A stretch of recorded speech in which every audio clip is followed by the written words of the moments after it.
Welcome to February's edition of BBRO BeetCast. I'm Francesca Broom, your host and knowledge exchange manager for BBRO. This month we join growers Ed and Tom Hammond over in Newark. But before we start, I'm afraid I'm going to have to offer apologies to you all because the sound is not as good as I would like and it really doesn't do them justice. So hopefully they'll have me back and you will bear with us and still enjoy this edition.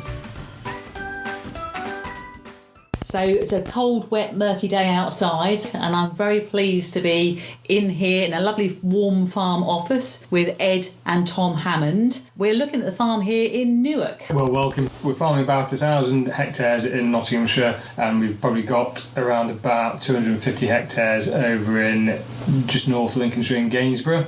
But the main hub is down in Newark and over on the edge of Arnold in on the edge of Nottingham. The yields that we got from Gainsborough, which is on it's on old warped land. They've done close to 100 tonnes per hectare. What we've had lifted at the moment, which was affected by the drought, is down to about 65 tonnes to the hectare. But we've still got, I think, about 45 hectares to have lifted down here. Yeah. And being in the Trent Valley, are they fairly well protected? From drought? Well, from the frost. We've probably had in the last 2 weeks, probably I think 3 or 4 days at -4. Hopefully things will soon warm up. And I know you often buy seed for that later harvest and from BTS and KWS, the main seed houses you use. But do you look for anything else other than sort of disease ratings when you're buying your seed? The bolters as well, the bolter risk.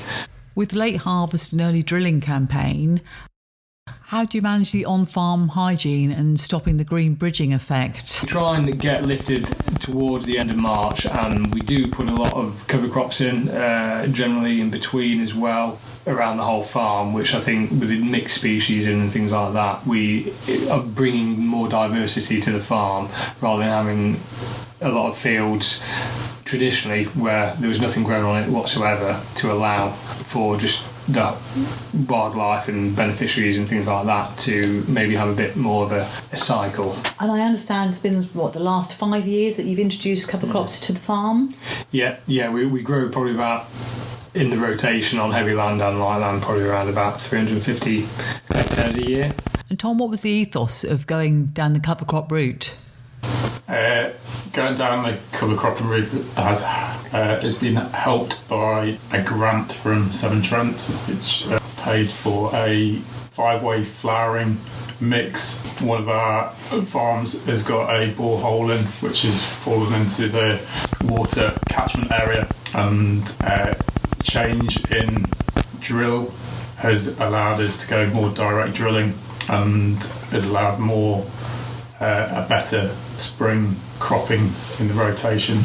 So going back to spoil and hygiene, I do understand that you normally take your spoil from clamps and tip it somewhere and maintain good hygiene with the use of glyphosate. None of it is returned back to the field except where we've had in the past or the mouse has been used. And you use cover crops both before and after beet. So if you're going to use them before beet, how soon do you tend to spray them off before you drill? We probably spray off a good 4 weeks before we drill. Yeah, I'd say we certainly wouldn't recommend that you leave it any longer than 4 weeks. No. But good to see. So, Tom, with that mix of cover crops, has there been any impact on the actual soil? The soil has visually looked better. It does seem to retain its moisture because there's slightly more organic matter in the soil. It just seems a nicer way of farming. There seems to be more biology, more earthworms there that are helping. We're getting there. Yeah, everything seems to work a little bit better and travel a lot better.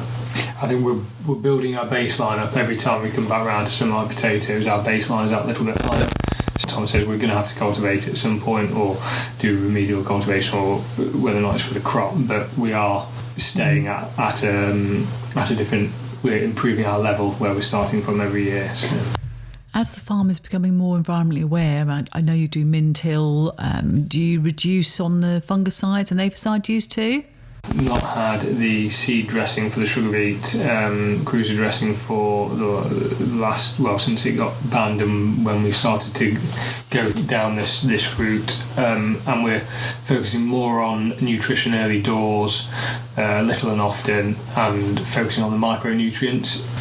Sprayed for one fungicide, haven't we, on the beet, but we haven't put any aphicides on, and we've been reducing our nitrogen rate and trying to build it up that way. But we have, with the nutritional aspects of stuff, been trying to get a healthier plant. Been very lucky to not have treated seed and not require an aphicide. Do you still check for aphids though? Yeah. We still walk around and keep an eye out for it. Probably one or two areas that might have had a bit of an issue, but we haven't been as devastated. Getting a good healthy plant stand will always help to mitigate the issues. So it all really comes down to the drilling and start of the year, doesn't it? We have been trying to do variable rate drilling through our drill and seeing how that goes and putting a maximum minimum in. It's very hard to quantify the gain from it and loss, but I still think we need a lot more work doing on it. Really. And are you varying within field or are you varying to soil type? We're varying in field soil type, yeah. Introducing a more environmentally balanced system will have been quite a step change for the farm. What are you seeing as the impacts of that? Some of the things that we've seen have been more environmentally driven, but our average yield is probably increasing. On the cereal front, on the sugar beet front, I think we've seen a drop off in our 5-year average, and we've been farming this way for the last 2 or 3 years. So we're quite confident that it's not everyone harps on about yield. I think margin is king. A healthy crop at 70 tonnes a hectare rather than pumping a conventional crop to 85 tonnes a hectare, I think I'll be, long-term wise, I think I'll be better off. And it's also about sustainability. We don't know what the climate's going to throw at us. So using those cover crops must be a way of helping to mitigate those seasonal changes. Farming has, in the last 50 years, been very much driven down the commercial route. When you look at a farm, maybe this farm, maybe 70 years ago, it was probably a lot more diverse in terms of animals and cropping and things like that. Whether or not we have to go down that route to be a bit more diverse, we're producing more resilient crops that don't get affected by abiotic stresses like drought and heat and things like that. Yeah, I think we're open-minded. We want it to work this way. So I think there's a lot of possibilities. I think the biggest kind of Achilles heel we've got is our potatoes. Sugar beet only at £19 a tonne, then that would have been a very questionable crop as well. It's a nice break crop from wheat, barley. It does work in our system. As you're paying such close attention to your soils, what kind of impact are you seeing from late lifting? We have done in the past, or are doing at the moment, can soon be ruined by a harvester coming in, but hopefully our management with that is that, which is one reason why we've not lifted for quite a while, because it's been too wet and it's going to cause too much damage. I know you did lift some early in the campaign to free up land, and you've still got some to lift which you're hoping to leave to right the end of the campaign. It has allowed us to get wheat in on the direct drill scenario, and also in the back end, depending on what the conditions are like, we have in the past just almost come out straight out the field with a beet harvester and gone straight in with a drill and just drilled direct into the beet stubble effectively. You've mentioned a new cross-slot drill that you share with a neighbour. How does that help? And that's given us the ability to be as versatile in our approach as we possibly can. We still haven't got rid of our old Vardostat drill, because with the potatoes and things like that, it works quite well with that, and it has stood the system for quite a long time. Of running a drill like that, well, a lot of the time you can broadcast the cover crop on a little bit of a tillage cultivating system, which does just take that 2 inches off and help with establishment. So we went down the cross slot route, and I understand you've also added a liquid kit to get the crop off to a really good start. What about other nutrients and foliar feeds? Do you use any of those? We are putting a lot of molasses on and a lot of humic acids on, and coupling that with the nitrogen as well, and doing the amendments with soil, with sulphur and things like that. Of course, the best input you can have is water, and I do understand that you irrigate quite a bit of the farm. I think we applied it to everything we could get water to quite speedily, because we do a bit of trickle irrigation on the potatoes. It does free up machines now and again, so it's probably 30 hectares out of it. Yeah, I'd probably say about two-thirds of what we did at Morton. Were there any issues on the areas that you couldn't irrigate?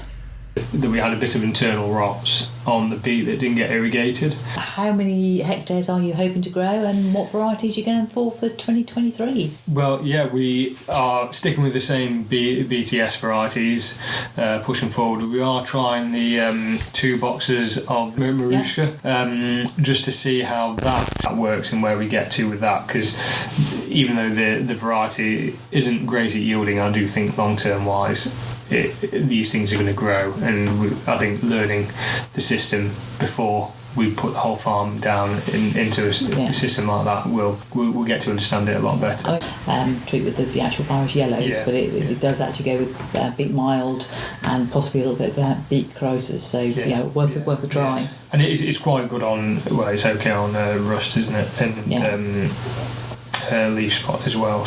We will leave the Hammonds there, and again I apologise for the sound quality of this month's BeetCast. But just a reminder, we've talked about on-farm hygiene. Please do keep an eye out on your farm, particularly for remnants and regrowth. Being extra cautious if you are growing Conviso beet, because we certainly don't want to have herbicide-resistant beet in the UK. If you'd like to hear more about soil health or any of the issues covered, then please do make sure you join us for Beet Tech 23. That's on the 7th of February in Newark and the 9th of February at Newmarket. Details on the website www.bbro.co.uk/events. Basis points have not yet been received for this podcast, so you'll get a double whammy next month. Thank you for listening.